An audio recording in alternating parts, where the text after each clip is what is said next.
ধর্ষণের ঘটনা ধামাচাপা দিতে বাবার কাছ থেকে ছিনিয়ে কিশোরীকে হত্যার ঘটনায় সাবেক ইউপি মেম্বার সহ 5 জনকে গ্রেপ্তার করেছে পুলিশ। বৃহস্পতিবার সকালে নরসিংদীর মহিষাসুর ইউনিয়নের এক সরিষা ক্ষেত থেকে কিশোরীর মরদেহ উদ্ধার করা হয়। রাতে 9 জনকে আসামি করে মাধবদী থানায় মামলা করেন নিহতের মা।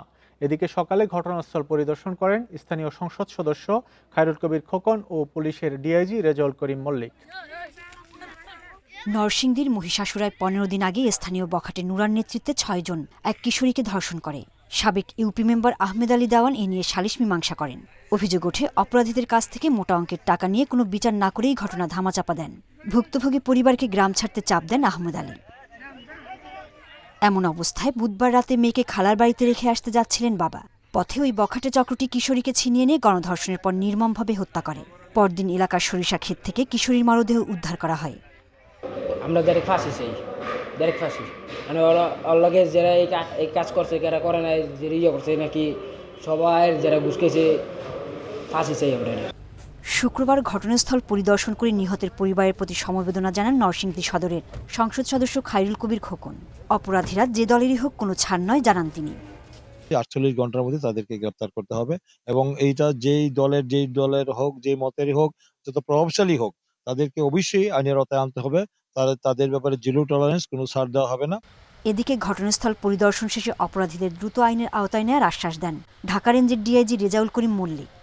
ঘটনা জানার সাথে সাথেই আমাদের কাজ অব্যাহত রেখেছি এবং আমরা সবার উদ্দেশ্যে বলবো যে সে কেউ আইনের ঊর্ধ্বে নয়, আইন মোতাবেক তাদের বিরুদ্ধে ব্যবস্থা নেওয়া হবে। কিশোরীর মরদেহ ময়নাতদন্ত শেষে পরিবারের কাছে হস্তান্তর করা হয়েছে বলে জানিয়েছে পুলিশ। Independent news. নরসিংদীর ঘটনা নিয়ে আরো বিস্তারিত জানবো, যুক্ত হচ্ছেন সহকর্মী আসাদুজ্জামান। আসাদ, একটু জানাবেন, জনপ্রতিনিধি গিয়েছে এবং পুলিশের ঊর্ধ্বতন কর্মকর্তারা গিয়েছে, ভুক্তভোগী পরিবারের সাথে কথা বলেছে, তারা আসলে কি আশ্বাস দিয়েছে? আসামিদের ধরতে অভিযান পরিচালিত হচ্ছে এটি পুলিশও বলেছে, তো কতটুকু অগ্রগতি হয়েছে জানাবেন। আপনি জানেন যে এরই মধ্যে কিন্তু আজ সকালে ঢাকা রেঞ্জের যে ডিআইজি রেজাউল করিম মল্লিক তিনি ঘটনাস্থল পরিদর্শন করেছেন এবং নিহতের পরিবারের সাথে তিনি কথা বলেছেন।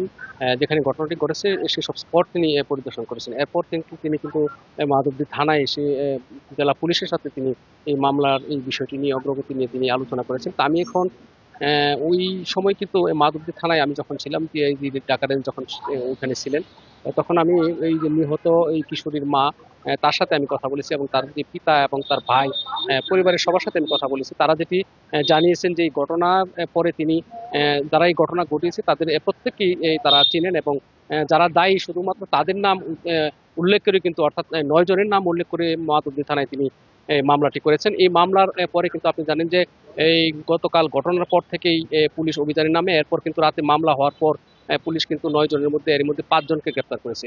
আর পুলিশ যেটি বলছে, নিহতের পরিবারের পক্ষ থেকে যে সুনির্দিষ্ট অভিযোগ দেওয়া হয়েছে এবং যে 9 জনের নাম দেওয়া হয়েছে, 9 জনের মধ্যে যে উল্লেখযোগ্য 2 জন সহ মোট 5 জনকে তারা গ্রেপ্তার করতে সক্ষম হয়েছেন। আর আপনি জানেন যে এই ঘটনার মূল যেই নায়ক, অর্থাৎ এই ঘটনার যেই প্রধান চরিত্র, প্রধান আসামি, সেটা হলো নূরা।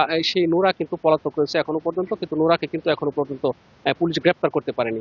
তো সে বিষয়ে আসলে ঢাকা রেঞ্জের যে ডিআইজি রেজাউল মল্লিক যেটি জানিয়েছেন যে তাকে গ্রেপ্তারের জন্য একাধিক টিম, পুলিশের একাধিক টিম নরসিংদী জেলার বাইরে কাজ করছে এবং তারা আশা করছেন খুব দ্রুতই তাকে গ্রেপ্তার করতে পারবেন। আর আপনি জানেন যে এর মধ্যে কিন্তু নরসিংদী সদরের যে সংসদ সদস্য তিনি ঘটনাস্থল পরিদর্শন করেছেন। আর আমরা যেটা স্থানীয়ভাবে জানতে পেরেছি, এখানে কিন্তু 2-1 জন লোক যারা জড়িত তারা বিএনপি দলীয় লোক হিসেবে পরিচিত এবং একজন জামায়াতের কর্মী বলে এলাকার মানুষ দাবি করছেন।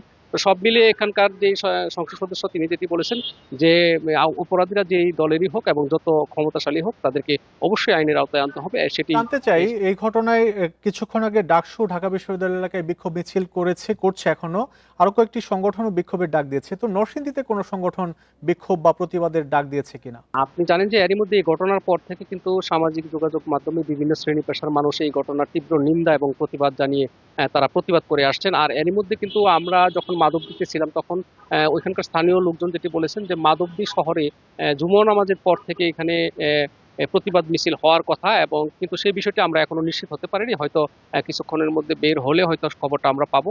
কিন্তু সেখান থেকেও বিভিন্ন ধরনের প্রতিবাদ এবং বিক্ষোভ সেটি বের হওয়ার কথা। আর আপনি জানেন যে এরই মধ্যে কিন্তু বিভিন্ন শ্রেণী পেশার মানুষ যে যার অবস্থান থেকে বিভিন্ন সামাজিক যোগাযোগ মাধ্যমে এই ঘটনার প্রতিবাদ জানিয়ে আসছেন।